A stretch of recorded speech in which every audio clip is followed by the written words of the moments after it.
ผู้ที่มีสติจะรักษากายรักษาจิต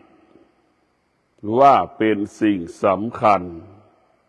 เป็นสิ่งที่มีค่าสำหรับผู้ที่มีสติผู้ที่มีสติจึงรู้ว่าร่างกายของเราจิตใจของเราจะหลุดพ้นจากความทุกข์ทั้งปวงกับที่กายที่จิตร่างกายของเราจิตใจของเราจะได้เป็นพระพุทธเจ้าได้เป็นพระอรหันต์ก็อยู่ที่กายที่จิตของเราขนาดเดียวกันร่างกายของเราจะเป็นโจรก็อยู่ที่ร่างกายของเราจะเป็นโสเภณีก็อยู่ที่ร่างกายของเราพวกเราทั้งหลายร่างกายของเราเนี่ยเป็นสิ่งสำคัญบุคคลที่มีสติก็จะรักษากายให้กายนั้นประกอบไปด้วยศีลให้ศีลนั้นครองกายกายนั้นก็บริสุทธิ์กายนั้นก็สะอาดกายนั้นก็หมดจดพวกเราทั้งหลายบุคคลที่มีสติจะเห็นความสำคัญว่าร่างกายของเราจิตใจของเราเนี่ยมันมีความสำคัญต่อการดำเนินชีวิตถ้าเป็นชาวบ้านเงินแสนเงินล้านเงินหมื่นเงินพันก็เกิดขึ้นที่กายกับจิตเนี่ยพวกเราทั้งหลายเกิดขึ้นที่กายที่จิตจะไปนรกจะไปสวรรค์ก็อยู่ที่กายที่จิตของเราเพราะฉะนั้นร่างกายของเรากับจิตของเรานั้นมันเป็นต้นกำเนิดจะเป็นโจรก็เป็นต้นกำเนิดเป็นเหตุให้เป็นโจรเป็นเหตุให้เป็นโจรจะเป็นพระพุทธเจ้าก็ร่างกายของเราเป็นเหตุให้เป็นพุทธเจ้าเพราะฉะนั้นร่างกายของเรานั้นเป็นความสำคัญเห็นกายเห็นธรรมเข้าถึงกายเข้าถึงธรรมร่างกายของเรานั่นแหละเป็นมหาวิทยาลัยเราจะต้องมานั่งเรียนรู้ในกายของเราหมดจิตของเราก็เหมือนนักศึกษาเรียนรู้มหาวิทยาลัยสติของเราเปรียบเสมือนผู้บริหารมหาวิทยาลัยในพวกเราทั้งหลายเราต้องกลับมาพิจารณาว่าร่างกายของเราเนี่ยเป็นมหาวิทยาลัยเป็นทั้งวิทยาศาสตร์ก็อยู่ที่ร่างกายของเรานี่แหละว่าด้วยการเกิดก็อยู่ที่ร่างกายของเราเพราะนั้นร่างกายของเราจะเป็นต้นกำเนิดของคณะแพทยศาสตร์วิทยาศาสตร์ทั้งฟิสิกส์เคมีชีวะมันเกิดขึ้นที่ร่างกายของเราที่หมดพวกเราทั้งหลายเราจะต้องกลับมาพิจารณาว่าเอาศีลสมาธิปัญญามาครองกายมาครองจิตให้จิตกับกายครองศีลครองสมาธิครองปัญญาให้เอาศีลสมาธิปัญญาเป็นพ่อเป็นแม่ให้เอาศีลสมาธิปัญญาเป็นพี่เป็นน้องให้เอาศีลสมาธิปัญญาเป็นเพื่อนที่รักของเราเพื่อนที่ดีของเราศีลสมาธิปัญญามันจะเป็นที่ไว้ใจเชื่อใจของคนทุกคนคนไหนก็แล้วแต่มีศีลมีสมาธิปัญญาเป็นที่ไว้ใจเชื่อใจดังแม่ไว้ใจลูกดังลูกไว้ใจแม่จนหมดใจแต่พวกเราทั้งหลายผู้ที่มีสติจะเห็นว่าร่างกายของเราเนี่ยมันไม่เที่ยงผู้ที่มีสติจึงเห็นว่าร่างกายของเรานั้นแปรสภาพทุกลมหายใจเกิดการเปลี่ยนแปลงทุกลมหายใจเราไม่เห็นจิตเราไม่ละเอียดเราจะไม่เห็นร่างกายเราเปลี่ยนแปลงเหมือนเราแก่โดยไม่รู้สึกตัวนั่นแหละเราใครรู้ว่าเราแก่บ้างเราจะรู้ว่าเราแก่ก็ตอนอายุ60นู่นเราจะกลัวความแก่ก็ตอนอายุ60นู่นตอนหนุ่มๆนี่เขาว่ากลัวไม่ให้ความสำคัญกับความแก่ คนที่ขาดสติก็จะหลงตลอดเวลาหลงในร่างกายหลงกายของตนเองหลงกายของคนอื่นยึดกายของตนเองยึดกายของบุคคลอื่นๆในคนที่ขาดสติจะเป็นเช่นนั้นคนที่มีสติจึงเห็นว่าร่างกายของเราได้เป็นสิ่งสกปรกร่างกายของเราเป็นสิ่งที่ไม่สะอาด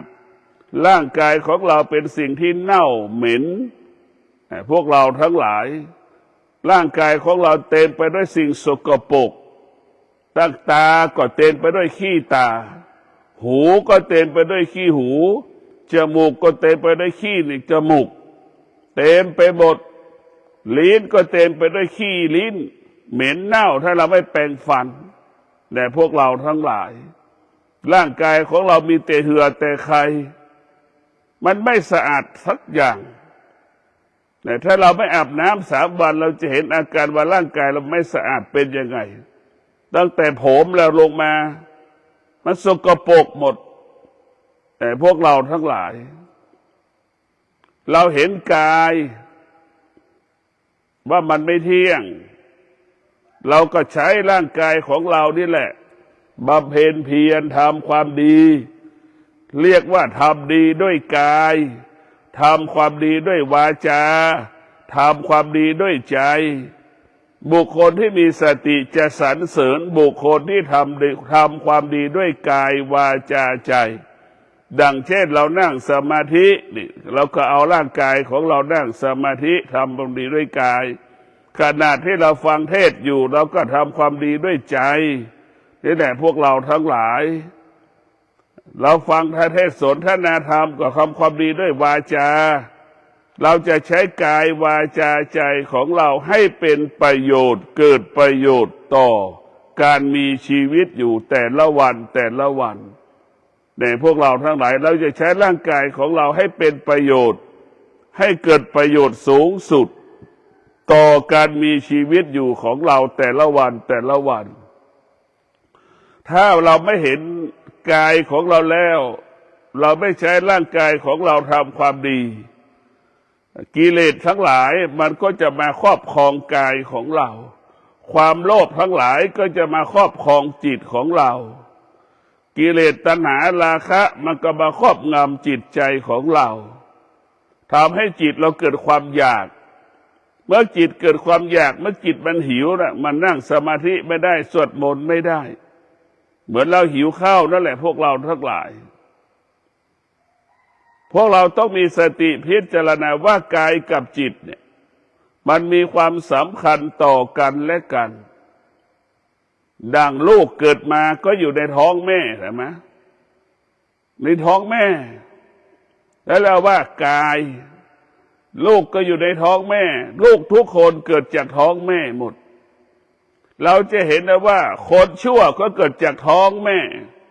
คนดีก็เกิดจากท้องแม่พระพุทธเจ้าก็เกิดจากท้องแม่พระอรหันต์ก็เกิดจากท้องแม่โจรก็เกิดจากท้องแม่โสเภณีก็เกิดจากท้องแม่ทั้งหมดแต่พวกเราทั้งหลายเห็นนะมันเกิดที่เดียวกันมันไม่ได้เกิดคนละอย่างมันไม่มาคนละอย่างอย่างที่เราเข้าใจมนุษย์ต่างหากไปแยกแยะเองอย่างนั้นอย่างนี้อย่างนี้อย่างนั้นมาจากโน่นมาจากนี่เราก็สังเกตได้ว่าใครบ้างเกิดมาจากควายมันไม่มีคนเกิดมาจากควายไม่มีคนเกิดมาจากต้นไม้ไม่มีคนมาเกิดจากสัตว์มันไม่มีพวกเราก็รู้แล้วว่าทุกคนเกิดมาจากท้องแม่ของตนเองในท้องแม่ประกอบไปด้วยโลกิยะโลกุตระจะเป็นพระอรหันต์จะเป็นโจรเป็นโสเภณีผู้ชายขายตัวก็อยู่ตรงนั้นแหละเราจะเห็นนะพ่อแม่น่ะมันจึงเกิดคำว่าสิ่งสุขเกิดที่ใดทุกข์ก็เกิดขึ้นที่นั่นทุกข์เกิดขึ้นที่ไหนสุขก็เกิดขึ้นที่นั่นเนี่ยพวกเราทั้งหลายเหมือนกันหมดเราจะเห็นนะว่าเราเกิดมาแล้วการเกิดมาของมนุษย์สำคัญตอนที่เกิดมาแล้วเติบใหญ่ได้ศึกษาเรียนรู้เข้าถึงหลักธรรมคำสอนของพระพุทธเจ้าดังคนยากจน บางคนเกิดมาแล้วยากจนอยู่กับพ่อแม่ครอบครัวที่ยากจนไอ้ยากจนก็ไม่ใช่ปัญหาที่เกิดมายากจนเกิดมาแล้วจะเป็นเศรษฐีมันก็ไม่ใช่ปัญหาทั้งสิ้น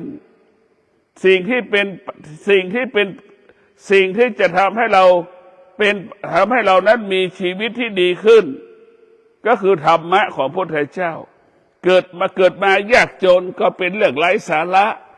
เกิดมาเป็นลูกเศรษฐีก็เป็นเรื่องไร้สาระสิ่งที่เป็นสาระเกิดมาแล้วมีสติสำคัญที่สุดเกิดแล้วมีสติตรงไหนลูกคนไหนเกิดมาครอบครัวที่ยากจนกับเรื่องไร้สาระแต่เรามีสติเราก็จะเปลี่ยนแปลงฐานะยากจนของเราให้เป็นคนที่มีกินเหลือใช้เหลือออมเหลือแบ่งปันกลายเป็นเศรษฐีในที่สุดก็เพราะธรรมะของพระพุทธเจ้าก็คือสติรู้จักตัวเองนี่แหละแต่พวกเราทั้งหลาย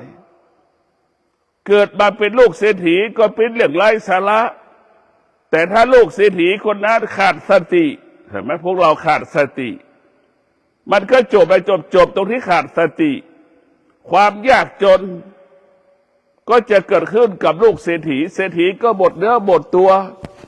ดังที่เราเห็นคนรอบๆตัวรอบๆข้างเราเห็นไหมเกิดมาในตระกูลที่มีเงินมาวันนี้อดอยากลำบากเพราะเราสติตัวเดียวพวกเราทั้งหลายถ้าขาดสติก็ลูกเศรษฐีก็กลายเป็นลูกคนจนลูกเศรษฐีมีสติมีเงินมากอยู่แล้วพอมีสติลูกเศรษฐีก็มีเงินมากขึ้นอีก10 เท่าตัวเราก็จะเห็นได้ว่าธรรมะเนี่ยมันเพิ่มมูลค่าให้ทรัพย์สมบัติธรรมะเพิ่มมูลค่าให้กับชีวิตของเราก็คือตัวสติแต่คนที่เกิดมายากจนก็จะไปน้อยใจว่าเกิดมายากจนคนที่เกิดมาเป็นร่ำรวยก็จะไปหลงว่าเกิดความร่ำรวยมันอยู่ที่สติตัวเราแต่บอกแล้วว่าสติสำคัญที่สุดสติสัมปชัญญะเนี่ยรู้จักตัวเองรู้สึกตัวว่าเราเป็นลูกแค่คนยากจนเรารู้สึกตัวเราก็อดทนเราก็มีวิริยะภาคเพียรในการทำงานจนถึงที่สุดธรรมะก็คือสติเปลี่ยนแปลงชีวิตของเราเปลี่ยนแปลงชีวิตของเรายกฐานะชีวิตของเราพวกเราทั้งหลายอยู่ดีกินดีก็เพราะสติมีกินมีใช้ก็เพราะสตินอนมีความสุขก็เพราะสติตื่นมีความสุขก็เพราะสติแต่พวกเราทั้งหลายมันสำคัญที่สุดตัวสติได้ไปทำให้เราตื่นรู้เมื่อเราตื่นรู้เมื่อไหร่ความยากจนก็หมดไปจากชีวิตของเราหากเราหลงไหลเมื่อไหร่ก็จบชีวิตเราก็หมดเนื้อหมดตัวไม่มีคำว่าจบสิ้นในพวกเราทั้งหลายเมื่อเราหลงไหลเมื่อไหร่ก็จบชีวิตของเรามันไม่มีอะไรแน่นอนชีวิตของเรามันไม่มีอะไรแน่นอนฝากให้พวกเราได้พิจารณาเอาสติมาไว้ที่กายเอาสติไว้ที่จิตเรียกว่าเอาสติมารักษากายเอาสติมารักษาจิตเราจะต้องรักษากายเรารักษาจิตของเรากายของเรานี่ทำให้เราเป็นคนดีก็อยู่ที่กายกับจิตเราจะเป็นคนชั่วก็อยู่ที่กายกับจิตสิ่งที่ทำชั่วทำดีก็คือกายกับจิตนี่แหละพวกเราทั้งหลายเราจะไม่หลงกายเราก็จะไม่หลงจิตทุกวันนี้จิตมันหลงกายจิตมันหลงกายจิตมันก็หลงจิตจิตมันก็หลงกายจิตไปปรุงแต่งกายก็เหมือนร่างกายของเราเนี่ยมันพูดได้ไหมมันก็พูดไม่ได้มันบอกได้ไหมว่าต้องการแหวนเพชรมันก็บอกไม่ได้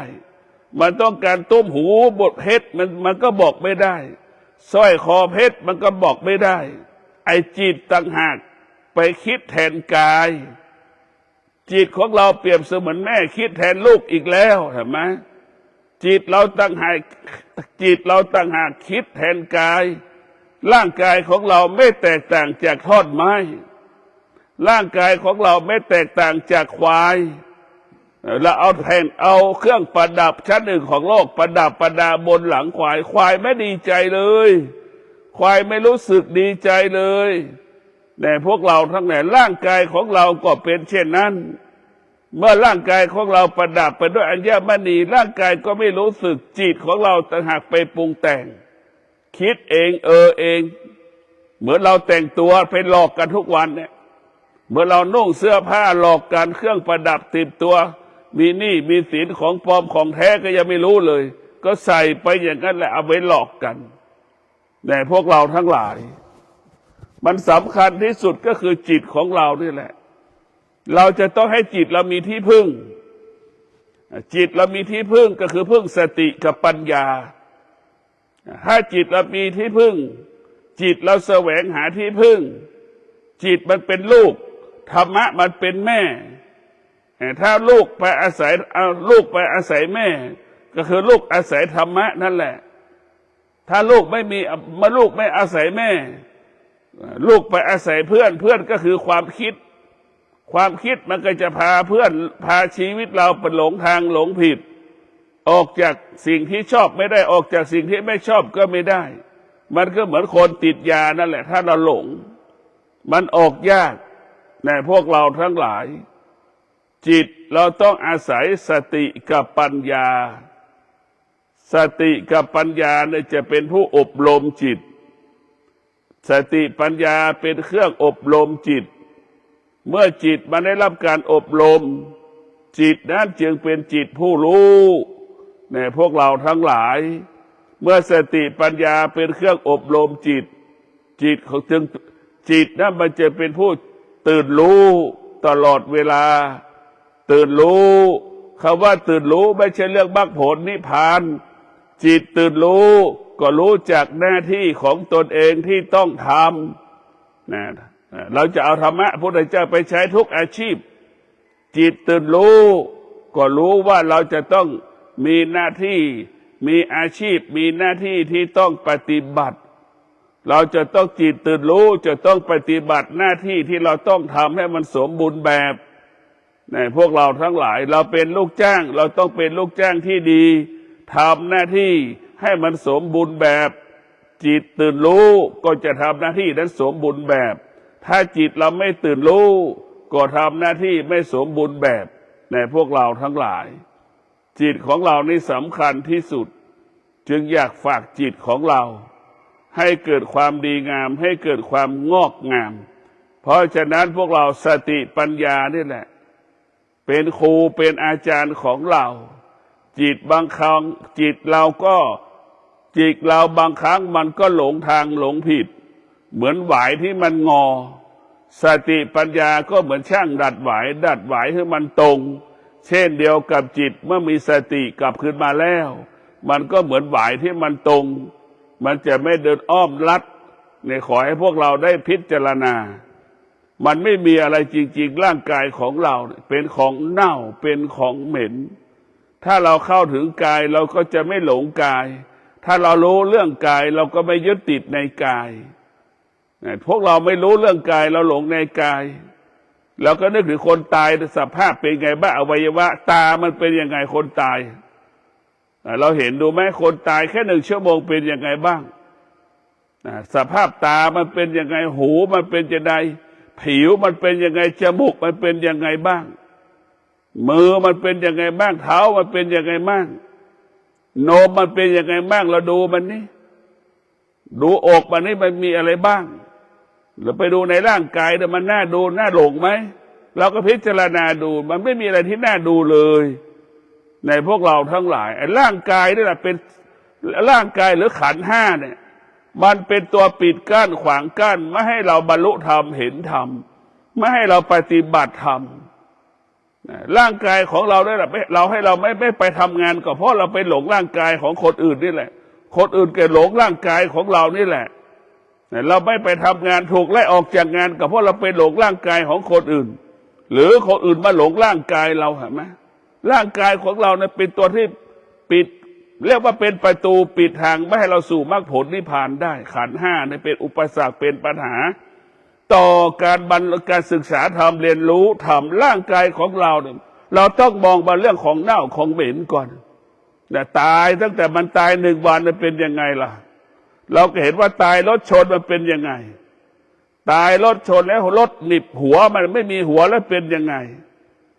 ตายแล้วถูกฟันแล้วมันเป็นยังไงบ้างเราก็พิจารณาดูเราดูในนางงามที่มันตายมันเป็นงามไหมเราพิจารณาดูเราไปดูใบหน้าที่มันตายเวลามันตายไปดูตามันนี่ไปดูฟันมันนี่ปากมันอ้าไหมเราก็จะเห็นแล้วเกิดอาการเห็นไหมเราก็ไม่อยากดูเพราะฉะนั้นพวกเราทั้งหลายร่างกายของเราเนี่ยเราต้องดูให้มันลึกกายนอกกายใน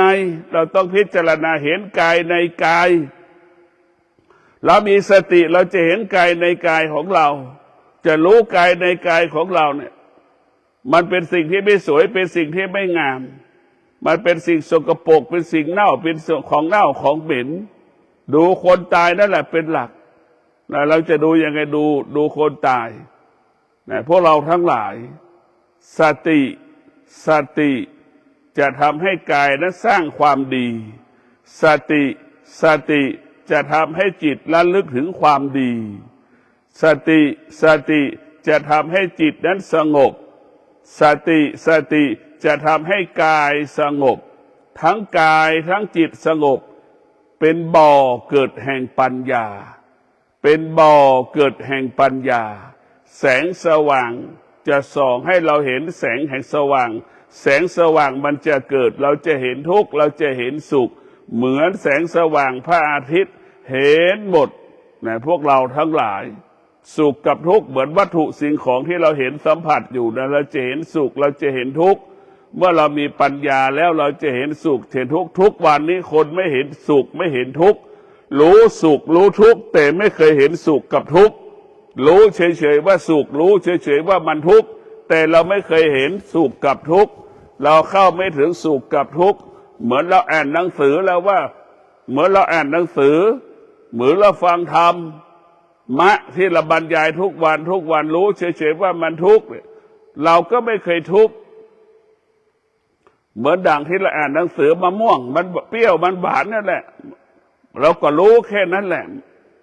แต่เราจะไม่ชิมมะม่วงอ่านหนังสือก็เป็นเช่นนั้นฟังธรรมะก็เป็นเช่นนั้นฟังมากก็หลงแต่พวกเราทั้งหลายต้องปฏิบัติมากๆมันจะไม่หลง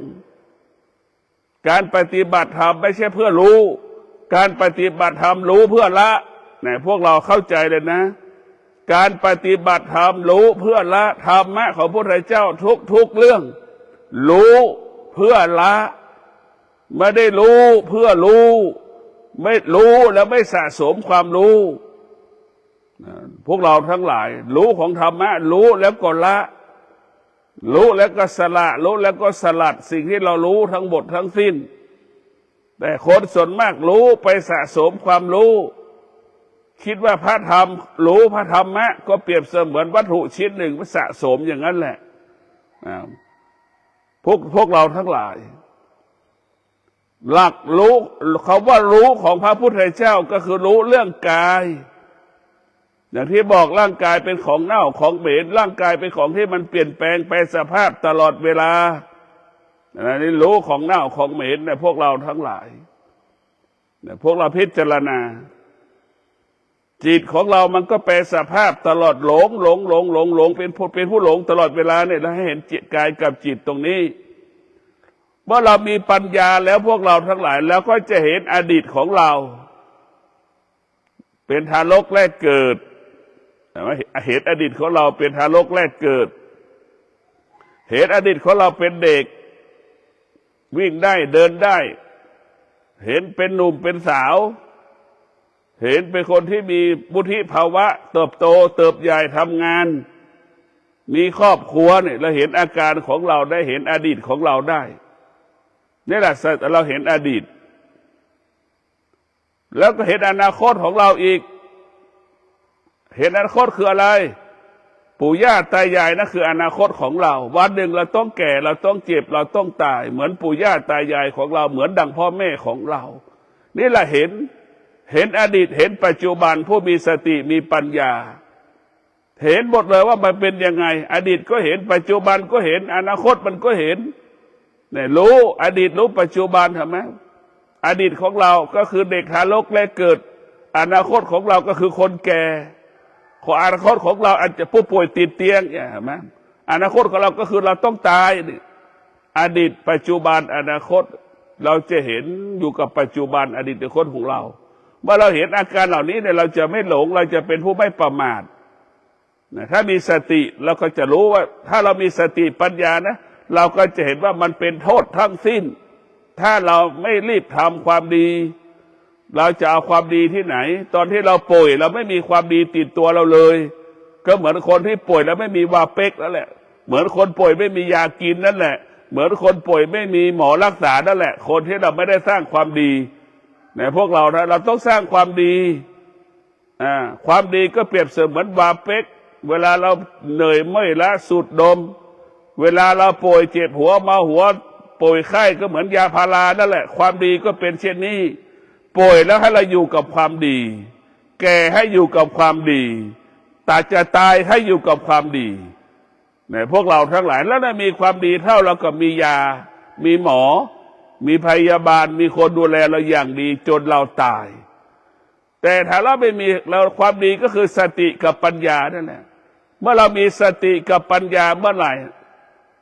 เราป่วยแล้วมีสติปัญญาเหมือนเรามียากินเมื่อยล้าเราก็มียาแก้ไข้ยาพาราให้เรากินเนี่ยเราจะอยู่กับเมื่อเรามีสติปัญญาตอนที่เราป่วยนั่นแหละเราก็เท่ากับเรามียากินตอนที่เราแก่ก็เปรียบเสมือนคนที่มีคนดูแลจะแก่จะเจ็บจะป่วยจะตายเรามีสติมีปัญญา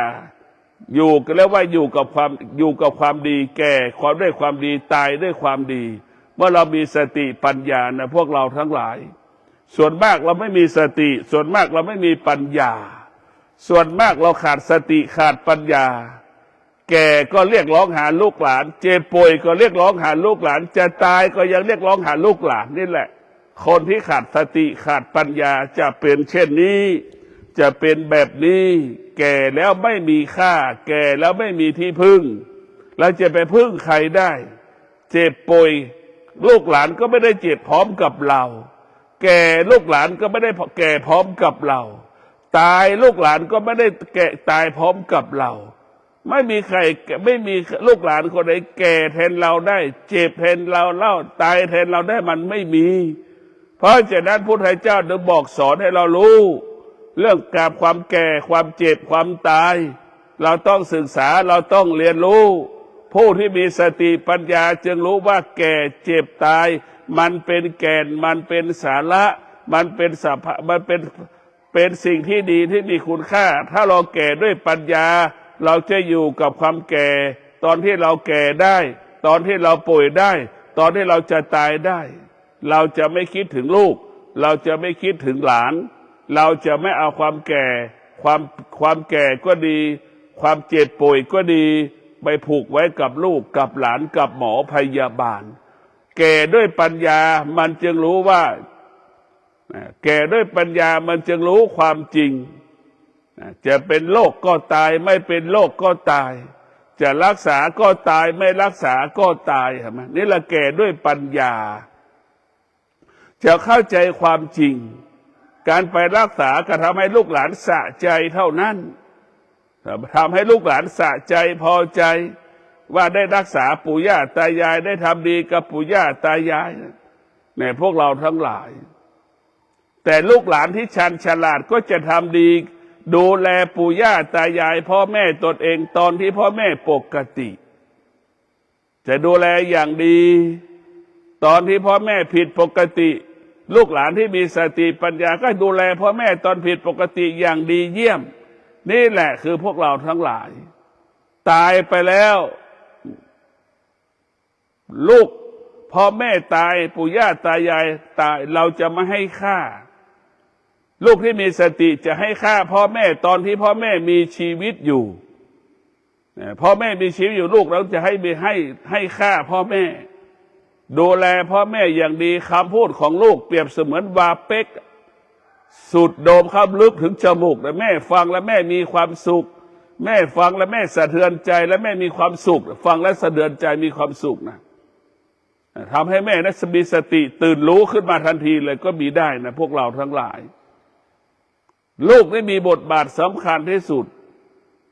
หมอพยาบาลยังสู้ลูกไม่ได้หมอดีหมอเก่งก็สู้ลูกที่ดูแลแม่อย่างด้วยจิตที่บริสุทธิ์ไม่ได้แต่พวกเราทั้งหลายสตินี่สำคัญที่สุดผู้ที่เป็นลูกคิดจะเผาพ่อแม่ก็ขอให้พวกเราทั้งหลายดูแลพ่อแม่ตอนที่พ่อแม่มีชีวิตอยู่ลูกทั้งหลายคิดจะเผาพ่อแม่ก็ดูแลพ่อแม่ตอนที่พ่อแม่มีชีวิตอยู่ทำดีตอนที่พ่อแม่ปกติก็คือตาแม่ก็รู้หูแม่ก็รู้ปากแม่ก็รู้แม่เขาว่าทำดีตอนที่แม่ปกติกายวาจาใจปกติตัวนี้สำคัญที่สุดแต่คนส่วนมากขาดสติทำดีตอนที่แม่ผิดปกติตอนที่แม่ไม่เจ็บไม่ป่วยไม่สนใจไปสนใจตอนที่แม่เจ็บป่วยนี่แหละคือขาดสติแต่ก็ยังมีสติอยู่ครึ่งหนึ่งไปสนใจตอนที่แม่เจ็บป่วยก็ยังดีก็ยังมีลูกอีกจำนวนมากตอนปกติก็ไม่เคยตอนที่แม่ไม่เจ็บไม่ป่วยก็ไม่ให้ค่าพ่อแม่ตอนพ่อแม่เจ็บป่วยก็ไม่ให้ค่าพ่อแม่ไม่ให้ค่าเลยแต่พวกเราทั้งหลายตอนพ่อแม่ตายก็ไม่รู้ค่าพ่อแม่เฉยๆลูกทุกคนเพิ่งออกเงินกันหมดมีลูกบางคนไม่ออกเงินช่วยเหลืองานศพพ่อแม่ตนเองแต่พวกเราทั้งหลายก็มีลูกจำนวนมากจัดงานศพเพื่อประกาศศักดาความเป็นยิ่งใหญ่ของลูกก็มีเยอะแยะตอนที่พ่อแม่มีชีวิตอยู่ก็ไม่ได้ดูแลพ่อแม่แต่พอพ่อแม่ตายได้จัดงานศพยิ่งใหญ่นะพวกเราทั้งหลายตอนพ่อแม่เจ็บป่วยไม่อายเขาไม่อายคนข้างบ้านว่าตัวเองไม่เคยดูแลพ่อแม่พอพ่อแม่ตายแล้วกลับจะอายเขาจัดงานศพยิ่งใหญ่ประกาศฐานะความเป็นลูกของแม่เห็นไหมแต่ลูกไม่เคยคิดดูแลแม่ลูกไม่เคยคิดสนใจแม่เลยแต่พอให้ค่าตอนที่แม่ตายลูกที่ขาดสติปัญญาจะให้ค่าแม่ตอนที่แม่ตายอยากได้มรดกก็ไม่รู้นะพิจารณาดูนะคนลูกที่ขาดสติลูกที่ขาดสติก็คือให้ความสำคัญสามีภรรยาตนเองในลูกที่ขาดสติมันจะเป็นเช่นนี้ลูกที่ขาดสติจะให้ความสำคัญบิดาให้ความสำคัญภรรยาและสามีภรรยาของตนสามีของตนลูกของตนเหนือกว่าพ่อแม่ของตนส่วนลูกที่มีสติปัญญาจะให้ความสำคัญพ่อแม่ดังสามีของตนดังภรรยาของตนดังลูกของตนเนี่ยมันแตกต่างกับพวกเราทั้งหลาย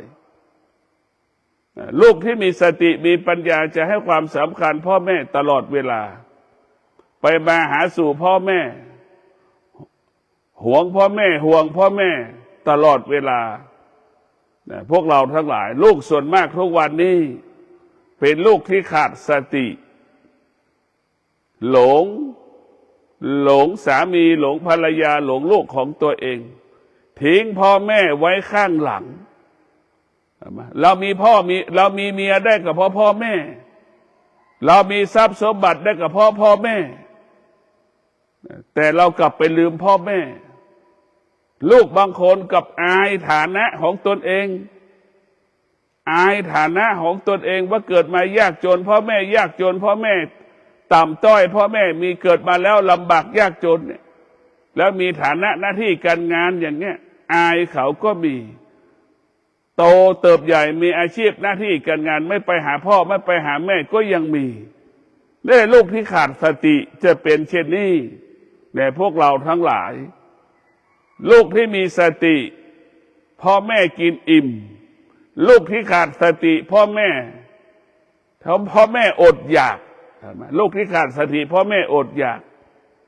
ลูกที่ขาดสติพ่อแม่อดอยากได้ลูกที่ขาดสติลูกเมียอดอยากไม่ได้แต่พ่อแม่อดอยากได้ นี่แหละมันแตกต่างกันพวกเราทั้งหลายคนที่มีธรรมมันจะให้ความเป็นธรรม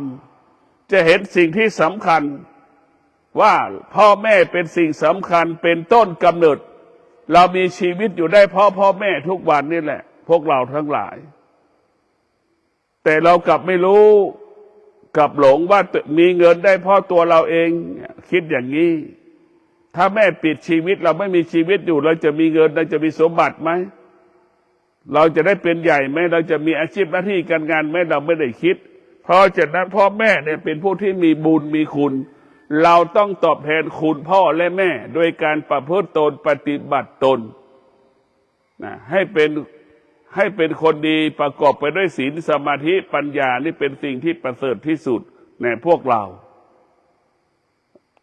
ต้องให้มีสติลูกทั้งหลายต้องมีสติดังที่ได้กล่าวแล้วว่าครอบครัวใดที่เกิดพ่อแม่หรือครอบครัวใดที่เกิดมายากจนเวลาแก่เวลาเจ็บเวลาป่วยเวลาจะตายได้มีความสุขเพราะอะไรเพราะว่าเราจะได้ตายเรียกว่าเจ็บป่วยอยู่กับลูกแก่อยู่กับลูกเจ็บอยู่กับลูกตายอยู่กับลูกแต่ครอบครัวที่ยากครอบครัวที่ร่ำรวยแก่เจ็บป่วยอยู่กับหมอกับพยาบาลไม่มีโอกาสเห็นหน้าลูกเห็นไหมไม่มีโอกาสได้อยู่กับลูกเพราะลูกมีเงินพ่อแม่มีเงินเนี่ยเมื่อพ่อแม่มีเงินลูกก็เอาเงินของพ่อแม่เนี่ยเอาพ่อแม่ไว้สงเคราะห์รับเลี้ยงคนแก่สถานที่รับเลี้ยงคนแก่เห็นไหมกินข้าวก็ไม่มีโอกาสได้กินข้าวกับลูกกินข้าวกับใครไม่รู้เห็นไหมพวกเราทั้งหลายพูดคุยก็ไม่ได้พูดคุยกับลูก